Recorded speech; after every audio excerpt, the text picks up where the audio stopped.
My name is Franklin, and I'm an atheist. I've read a lot about religion, but reading tells you little about how it's actually practiced. 76% of people in the United States claim some sort of religion. Christians, Buddhists, Jedi. What is it about their religion that resonates with who they are? How does their religion make them a better person? And what do they think is still missing about how we understand the world? My goal is to grow my knowledge and wither my ignorance. I think it's important to talk to them and find out what they believe.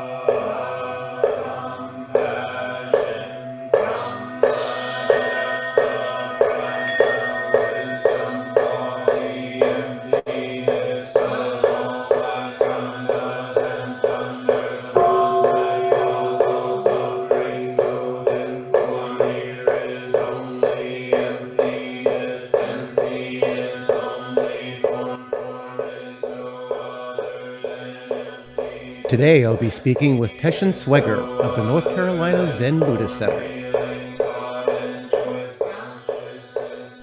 Hopefully, I can learn to just let it go when I learn about Zen Buddhism. Hello and welcome to the What They Believe series. Today we're talking with Teshin Sweger of the North Carolina Zen Buddhist Center. Teshin, thank you for joining us. Thanks for having me, Franklin.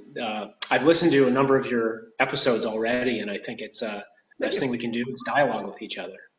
Buddhism has two major schools and comes in several varieties. With which one do you identify? We have these two major schools, the Theravada and the Mahayana. It used to actually be called the other one, Theravada, used to be called the Hinayana. That is loosely translated as lesser vehicle. And the Mahayana is the greater vehicle. So right there we have sort of what we have in all religions, right? This sort of split, and luckily we've sort of outgrown that. We don't use that term too much, Hinayana, anymore. Zen is a part of the Mahayana school of Buddhism. So it's that sort of greatest umbrella that it falls under. Mahayana Buddhism is characterized by the ideal of the Bodhisattva. Bodhisattva is a personification of compassion. So it basically what this all boils down to is that in Mahayana Buddhism, the idea is that we practice not just for ourselves, but for other people. This was sort of in contrast to early Buddhism, which was more centered on how do I, as an individual, save myself? How do I get out of this personal suffering? And so the Mahayana came along and basically said, that's all fine and good, but what about the other guy? So we don't run out of the burning theater to save ourselves. We hold the door. We help other people first. And so Zen is a part of that. Is a part of Mahayana Buddhism. But one other thing I thought was important is to really clarify is that this whole category of Buddhism is something that wasn't really a term in the Buddha's day. In fact, Buddhism wasn't really even a term until the English went over to India. They saw statues of the Buddha and they thought, no, this must be Buddhism. It has to become an ism, right? That's what we do in the West, is we make everything into a definable thing. But more accurately, it's called the Dharma or the way. So I kind of want to just say that because too often we identify too strongly actually with something, rather than and it becomes kind of a prison for us. What would you say separates Zen Buddhism from other forms of Buddhism? So just a little historic context, as you know, Buddhism started in India, but it's always, since its beginning, since its roots, 2,600 years ago or so, it sort of moved eastward, from India over, and when it entered China, it was very scholarly, and it really emphasized the early teachings of the Buddha, but it began to mix with Taoism in China. And so Zen came out of sort of this marriage, this sort of strange relationship between Buddhism and Taoism. And Taoism is in some ways, is very earth-oriented, very simple, very direct. Now, not religious Taoism, but philosophical Taoism. And so Zen is the sort of child of Buddhism and Taoism. And, to my mind, the hallmark of Zen is not intellectual understanding or relying on religious forms or religious doctrines or beliefs, but rather direct and personal experience. For example, there was a conference in Japan. I don't remember when. It was many years ago, but it was an interfaith conference, and the interviewer asked all the panelists, who were all representatives of their tradition, what would happen if they found out tomorrow that their religious book was a fake. And the various responses, some would say they would be devastated. But the Zen teacher said, it wouldn't matter at all, because first of all, there is no central book in Zen. But secondly, it doesn't rely, one of the hallmarks of Zen is what is attributed to Bodhidharma, who is the founder of Zen in China. He said that Zen is a teaching outside of the scriptures. It doesn't rely on words and letters, but instead it points directly to the human mind and heart. So Zen is all about personal experience. If it doesn't work for you, what's the point? So I think that's one of the things that distinguishes it from other forms of Buddhism, where other forms of Buddhism might rely a lot on the written teachings or on religious forms. We do some of those in Zen, but the central practice in Zen is seated, silent meditation, and it's through that we uncover what the Buddha was sort of pointing at. And so we believe that that everybody has the potential to have an experience that, like the Buddha did when he had his awakening experience, seeing into his true nature. We don't say that you should just sort of follow his example and believe in that. We think that you should actually have an experience yourself. What led you to become a Zen Buddhist Reverend? And I don't know, Reverend's the wrong term. I know it seems to be like the blanket term for a religious figure. Yeah. Well, we want to distinguish between sensei and what we would call a priest in our particular lineage. Every Zen lineage or every Buddhist tradition has their own sort of vernacular. In our particular lineage, I'm an ordained priest, and that's distinguished from sensei. Sensei means teacher. So you can be a priest, you can be a minister, so to speak, without being a teacher. So you can be you can take ordination, but not have permission to work with students. That in our lineage, that only comes after working through many years of training. And so I was a priest for many years without having authorization to teach. It's kind of a mysterious thing in one way, why I just had an affinity with the forms of Zen, and really in our lineage, being a priest is all about helping. It's all about service. When you're ordained as a priest, you're not put up on you're not put in the spotlight. It's not seen as something to be revered. It's actually, in some ways, the priests are the ones cleaning the toilets and making the coffee, and we use the forms of being a priest in order to elicit these mind states of helping or of being of service. But it doesn't, some Zen lineages, they don't even have priests. It's just completely a lay tradition, and that's also fine. I think at one point when I was first ordained, we were called venerable. Okay. So, which is, again, it's a little bit sort of pomp and circumstance kind of stuff, which we're not too big into in Zen. Okay, this is either a heated debate or a shoulder shrug, who cares? And that's is Zen Buddhism a religion, a philosophy, or a way of life? Yes. Yeah, it's all of the above and it's none of it, I would say. I guess it depends, first of all, how you define all of those terms. And this is where, like any term, we go astray, because what you think of when you think of religion obviously is maybe completely different from what I think of when I use the word. You know, in some ways, religion involves a god. You know, that's an essential, or the supernatural, some form of supernatural powers or something. And in Zen and in Buddhism, there is none of that. Even though the sutras, the teachings, or the writings of the Buddha and all the classical teachings, sometimes they'll have supernatural elements to it. It's never to be taken literally. It's all metaphor.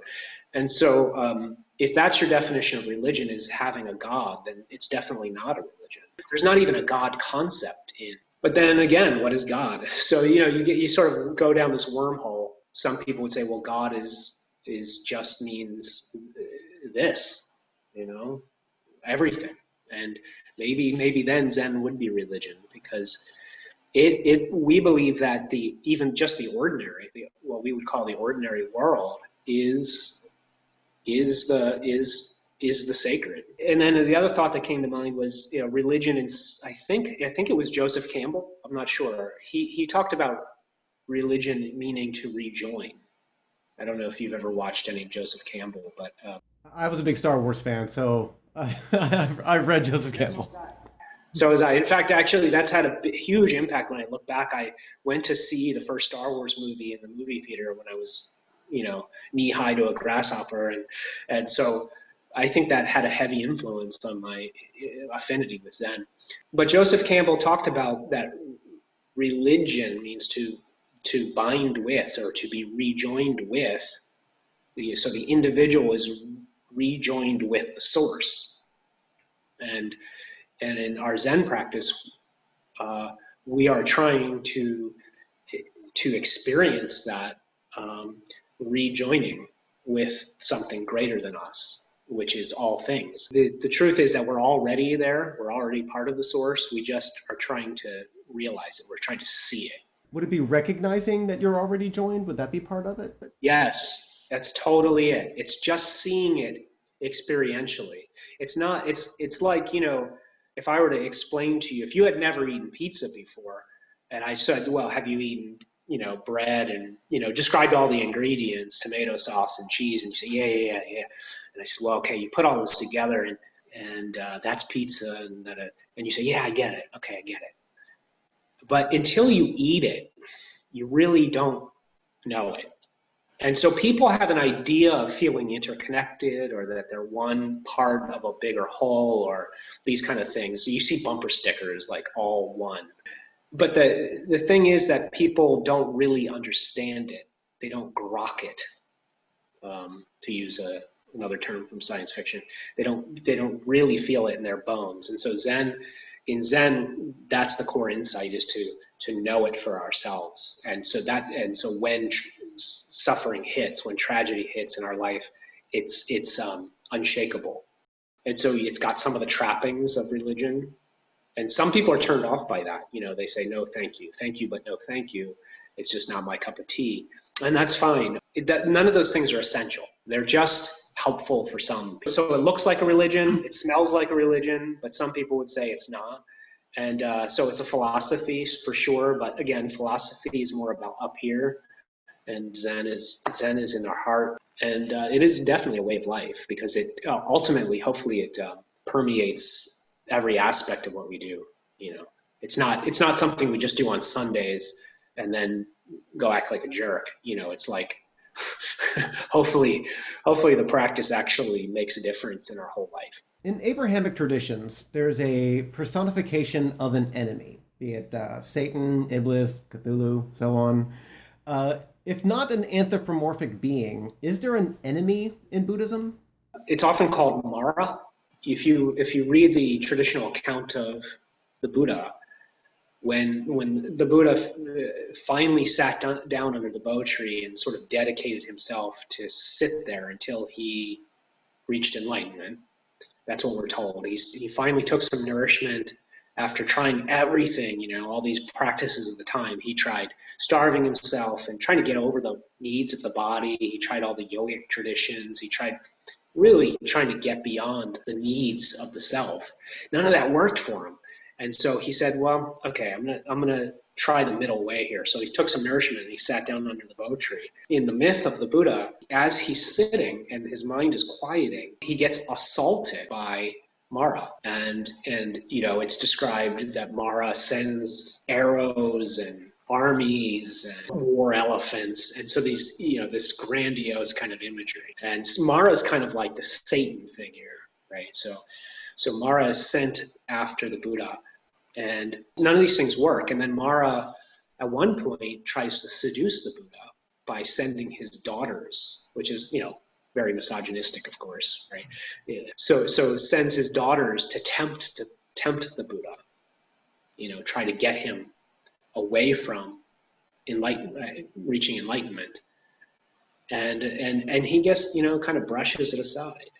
But what's interesting is then Mara does his best trick, which is to take the habit voice of the Buddha himself. So the internal voice of the Buddha, he says, what makes you think you're worthy of enlightenment? Like, what makes you think you're good enough? Out of all the people on this planet, why would you be the one?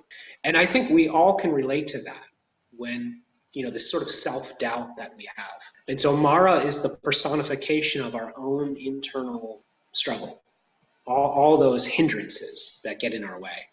That's how we see it.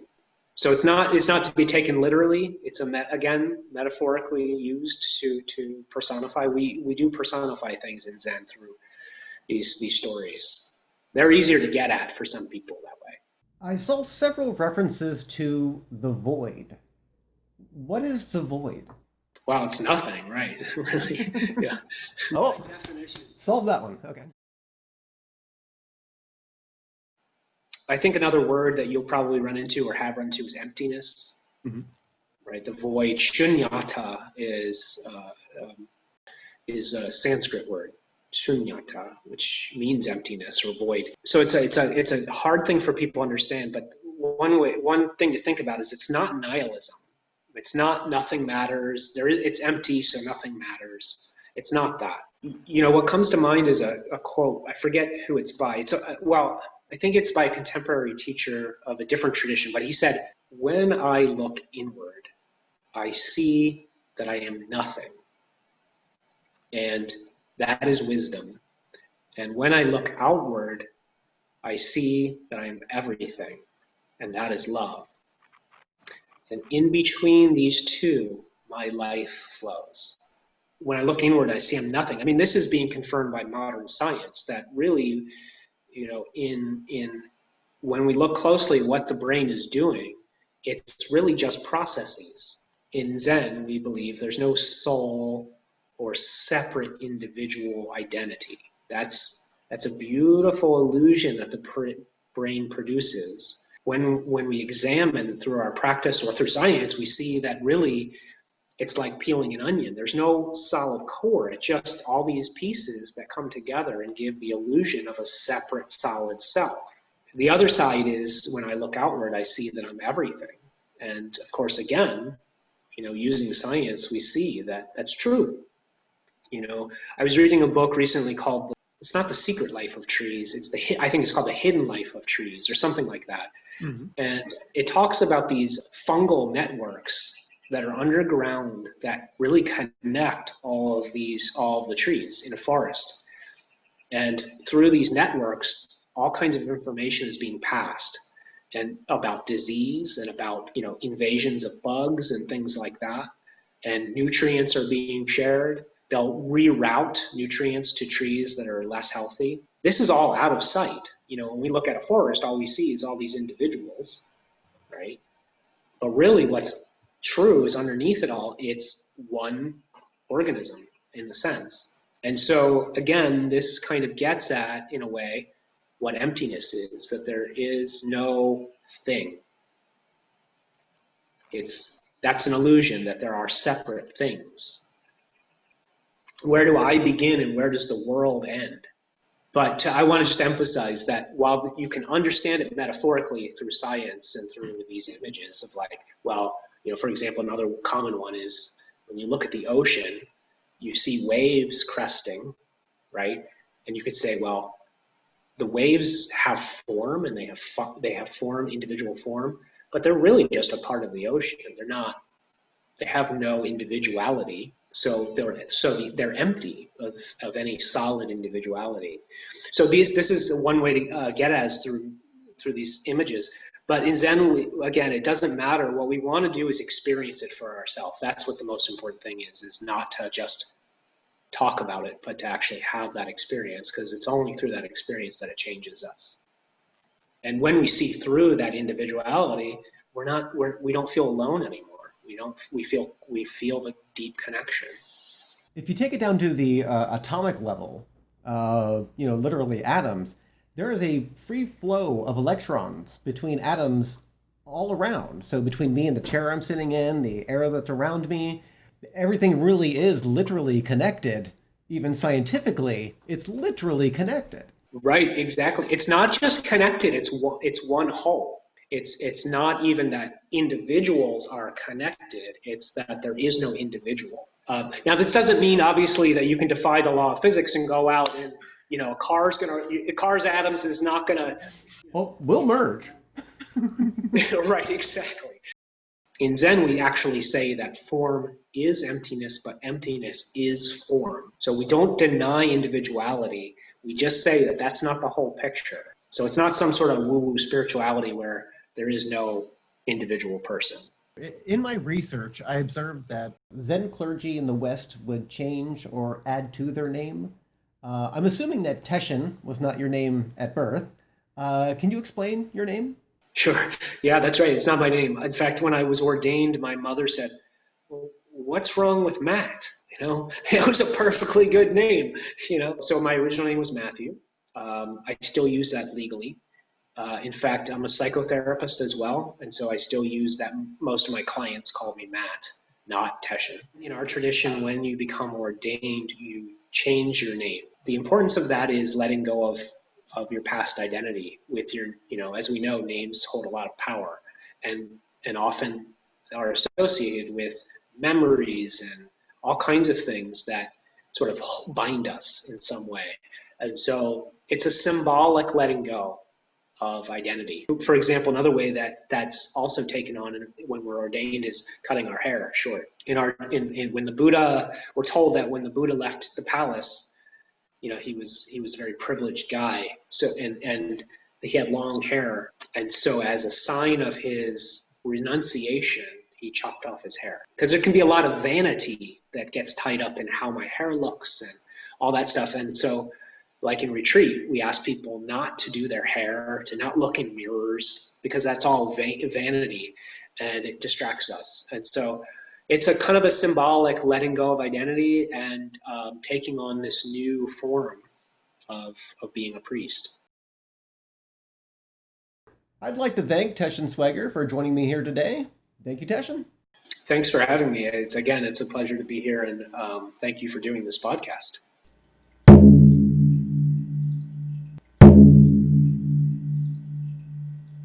In 79 AD, Mount Vesuvius erupted and drowned the cities of Pompeii and Herculaneum in ash. Both cities lay preserved for hundreds of years before their excavation, and the cities remain one of the most important insights to life during the late Roman Empire. We imagine the Romans as extremely dignified and serious people, so surprising to find that the two cities were covered in graffiti. What great words of wisdom do the ancients give us? Gems like, "We two dear men, friends forever, we're here. If you want to know our names, they are Gaius and Aulus." Or, "Epaphra, you are bald." Or, "On April 19th, I made bread." It puts some perspective on the moments where we see graffiti on the walls of a bathroom. Ancient people weren't that different than us. Although, they didn't have that cool S thing we have, so that's some progress. I'm a big fan of irony. In 1973, Norman Mailer coined the term factoid, and its meaning was different than it is today. At the time, he meant it as something that's not true, but it's repeated often enough that people think it is true. Now the term factoid means a small, interesting fact. So the word factoid has itself become a factoid. Well, thanks for watching, and may the road rise with you.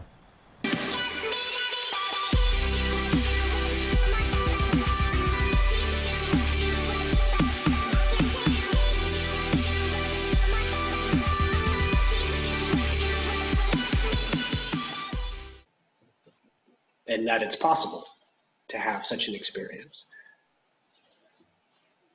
Sorry, my laptop wasn't plugged in. It gave me the low battery. I just had to fix that. Gotcha. I was listening, I swear. Okay. Yeah.